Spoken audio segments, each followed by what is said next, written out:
ওই সময়গুলোতেই আমি মূলত বেশিরভাগই বেতার টেলিভিশন সবখানে গান টান করেছি।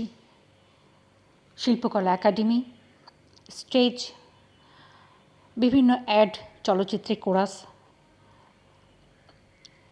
আর বিবাহের পর স্বামীর সহযোগিতায় বেতার টেলিভিশন, চলচ্চিত্রে কোরাস, শিল্পকলার সমস্ত প্রোগ্রাম, রাষ্ট্র প্রোগ্রাম এগুলো করেছি।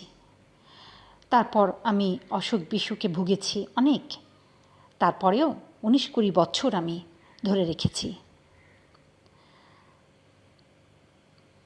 এই আর কি।